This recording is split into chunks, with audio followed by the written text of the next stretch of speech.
창세기 38장 1절에서 11절 말씀입니다. 그 후에 유다가 자기 형제들로부터 떠나 내려가서 아둘람 사람 히라와 가까이 하니라. 유다가 거기서 가나안 사람 수아라는 자의 딸을 보고 그를 데리고 동침하니 그가 임신하여 아들을 낳음에 유다가 그의 이름을 에리라 하니라. 그가 다시 임신하여 아들을 낳고 그의 이름을 오난이라 하고 그가 또다시 아들을 낳고 그의 이름을 셀라라 하니라. 그가 셀라를 낳을 때에 유다는 거십에 있었더라. 유다가 장자 엘을 위하여 아내를 데려오니 그의 이름은 다말이더라. 유다의 장자 엘이 여호와가 보시기에 악함으로 여호와께서 그를 죽이신지라. 유다가 오난에게 이르되 내 형수에게로 들어가서 남편의 아우된 본분을 행하여 내 형을 위하여 씨가 있게 하라. 오난이 그 씨가 자기 것이 되지 않을 줄 알므로 형수에게 들어갔을 때에 그의 형에게 씨를 주지 아니하려고 땅에 설정하매 그 일이 여호와가 보시기에 악함으로 여호와께서 그도 죽이시니 유다가 그의 며느리 다말에게 이르되 수절하고 내 아버지 집에 있어 내 아들 셀라가 장성하기를 기다리라 하니 셀라도 그 형들같이 죽을까 염려함이라. 다말이 가서 그의 아버지 집에 있으니라.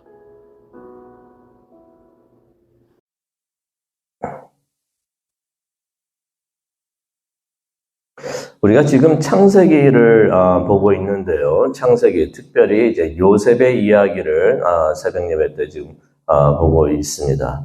기억하시죠? 요셉의 이야기가 시작이 됐는데 형들과의 관계가 참 불편했었습니다. 그러다가 이제 형들로부터 이제 미움을 받아가지고 광야에서 죽을 뻔하다가 간신히 살아났습니다. 하지만 이제 상인에게 이제 노예로 팔려가지고 애굽으로 가게 됐다라는 말씀을 어저께까지 우리가 보게 됐는데요. 우리가 그 요셉의 이야기를 잘 알고 있습니다. 요셉에게는 많은 시련의 시간이 됐지만은 이제부터 이제 흥미진진한 요셉의 이야기가 애굽에서 있었던 그 요셉의 이야기가 막 시작이 됩니다. 그런데 갑자기 요셉의 이야기가 중단이 되고 오늘은 유다의 이야기가 성경에 나옵니다. 성경을 이렇게 읽다 보면은 그런 느낌이 들어요. 재미있는 TV쇼를 TV에서 막 보고 있는데 갑자기 광고가 나옵니다. 아쉬울 때가 있어. 이거 이야기가 잘 되고 있는데 왜 갑자기 광고가 나오나라는 그런 생각이 들 수가 있는데 바로 그런 느낌을 받습니다. 요셉의 이야기를 막 듣고 있었는데 갑자기 중간에 엉뚱한 유다의 이야기가 나옵니다. 이게 왜 이럴까? 하나님께서 하나님이 선택한 사람의 이야기를 하고 계시다가 요셉의 이야기죠. 이야기를 하시다가 이제는 38장에 오셔가지고 요셉을 힘들게 했던 사람의 이야기, 유다의 이야기를 잠시 전해 주십니다. 하나님께서 동생 요셉을 돈을 받고서 이제 팔았던 형들, 그 사람들이 있는데 그 사람들은 어떻게 되었는지 우리가 요셉에 대해서는 잘 듣고 있는데 궁금할 수가 있어요. 요셉을 그렇게 팔았던, 미워하고 팔았던 그 형들은 어떻게 됐는가? 거기에 대한 답이 창세기 38장이 되겠습니다. 그러면서 이제 형들이 많이 있었지만 하나님께서 그 대표적으로 유다의 이야기를 해 주십니다. 그런데 여기서 우리가 궁금할 수가 있어요. 근데 왜 유다였을까? 다른 사람들도 많이 있는데 왜 유다의 이야기를 하셨을까? 우리가 형제들이 이제 요셉을 잡아가지고 노예를 파는 과정의 이야기 중에 형제들 중에서 이름이 나오는 사람이 딱 두 사람이 있습니다. 형제들이 많이 있었지만은 요셉을 이제 파는 그 과정에서의 그 형제들의 이름은 딱 두 명이 나옵니다. 한 명은요, 루벤이 나옵니다. 기억하시죠? 이 루벤은 어떻게 해서든지 요셉을 살리기를 원했습니다. 그리고 또 한 명이 나오는데 유다가 나옵니다. 유다는 어떤 일을 하였는가? 죽을 뻔했던 요셉을 살리자고 합니다. 우리 죽이지 말고 요셉을 살립시다 하는데 이 유다가 어떤 일을 하는가? 요셉을 결국 돈을 받고서 애굽에다가 노예로 파는 일에 앞장을 씁니다. 기억하시죠? 창세기 37장 26절을 보니까 그런 말을 합니다. 우리가 동생을 죽여가지고 무엇이 유익하겠는가? 그러면서 27절에 이런 말을 합니다. 그냥 그를 죽이지 말고 그냥 팔고 우린 그의 몸에 손을 대지 말자. 이유는 무엇입니까? 그는 우리의 동생이고 혈육이다라는 말을 합니다. 이 말을 들으면은 처음에는 좋게 들립니다. 동생이고 혈육이니까 죽이지 맙시다라고 말하는 것 같아서 이게 좋은 말 같은데 가만히 생각해 보면 앞뒤가 안 맞아요. 요셉이 동생이고 혈육이라서 죽이면 안 되는데 돈은 받고 팔아도 된다는 이야기인지요. 그렇게 들립니다. 그래서 유다가 요셉을 살리기는 하지만은 요셉을 노예로 파는 일은 제일 앞장섰던 사람이 유다였던 것입니다. 그래서 하나님께서 요셉을 노예로 팔았던 그 형들의 이야기를 하면서 대표적으로 유다를 뽑아가지고 유다에게 무슨 일이 있었는가, 그 후에 무슨 일이 있었는가 하나님께서 우리에게 들려주시는 것 같습니다. 그 내용이 바로 창세기 38장의 이야기가 되겠는데요.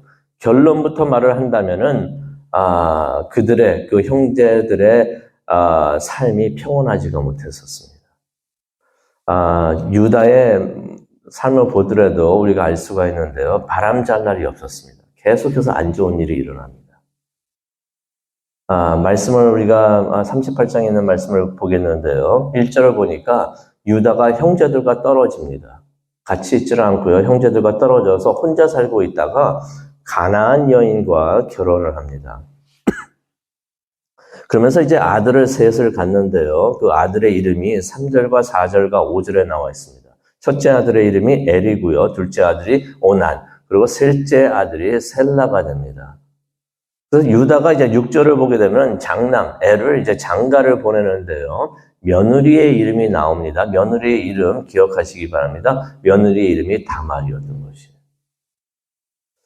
근데 엘에 대해서 성경에 나오는데요. 엘이 어떠했는가? 장남 엘이 어떠했는가?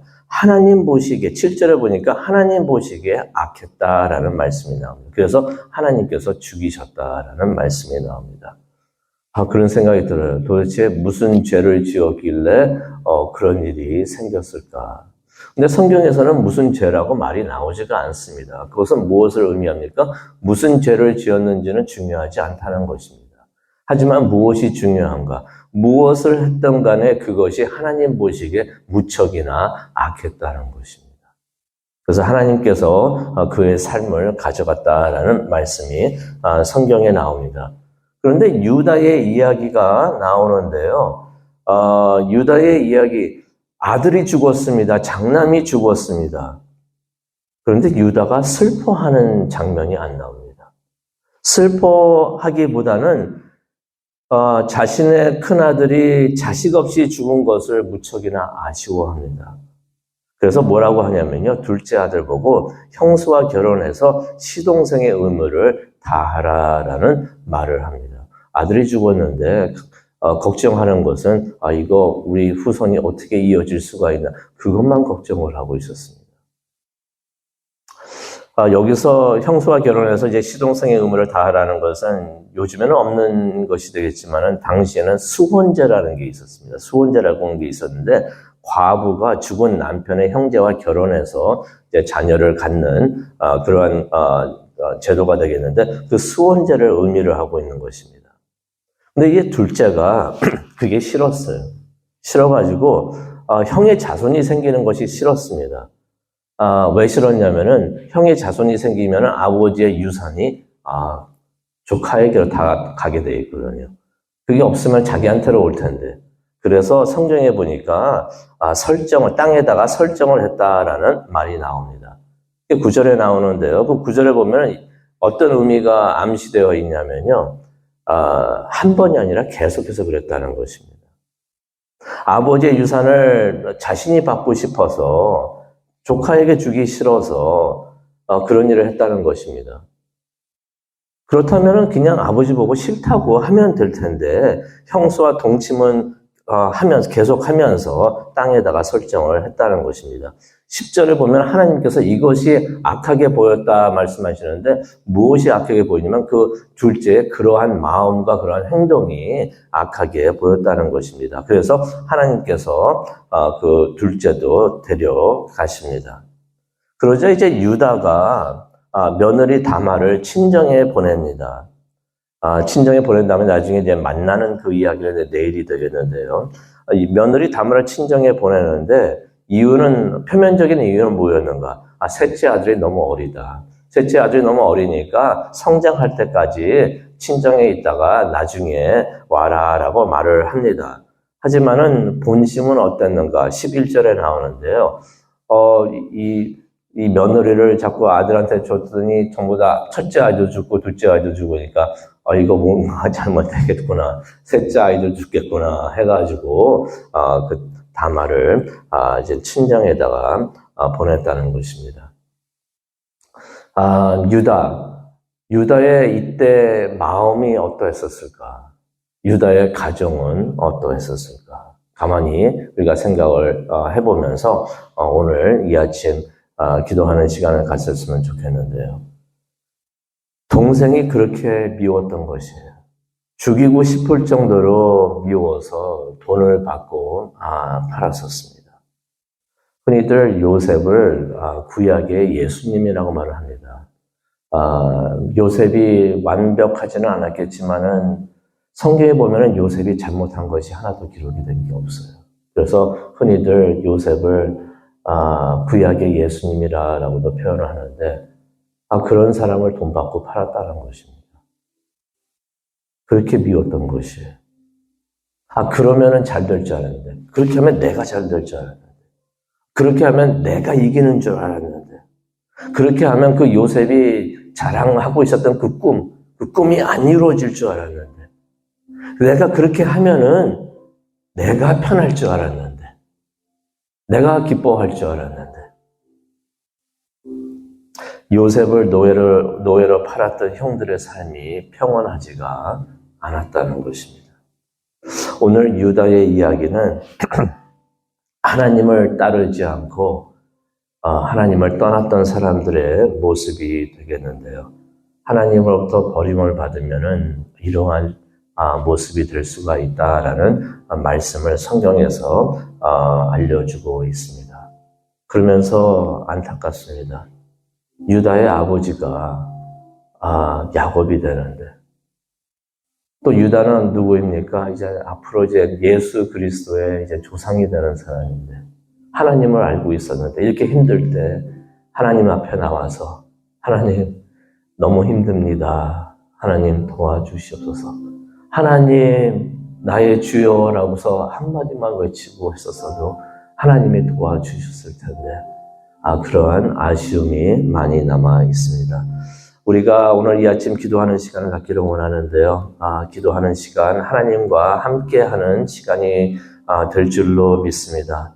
우리가 평소에 나의 감정보다도 하나님의 뜻을 찾고 하나님과 함께하기를 원합니다. 그리고 하나님과 동행하면서 하나님께서 주시는 평온을 찾고 또 기쁨과 감사를 찾기를 원합니다. 우리가 하나님 앞에 나와서 하나님 하고 외치면서 그렇게 하나님을 찾을 때 하나님께서는 우리와 함께 하여 주시고 우리가 힘들어 쓰러질 때 또 우리를 도와주시고 또 우리의 짐을 대신 집어 주실 줄로 믿습니다. 그것을 위해서 하나님께서 예수 그리스도를 보내주셨는데 예수 그리스도를 의지하면서 우리가 기도하는 이 시간 되기를 원합니다. 성령님께서 함께 해 주실 줄로 믿습니다. 기도하시겠습니다. 사랑의 은혜가 충만하신 하나님 아버지 감사합니다. 하나님을 생각하면서 하나님은 나의 힘이 되시고 나의 도움이 되시는 것을 우리가 알기 때문에 오늘 이 아침에도 하나님 앞에 나옵니다. 그리고 하나님과 대화하면서 기도하기를 원합니다.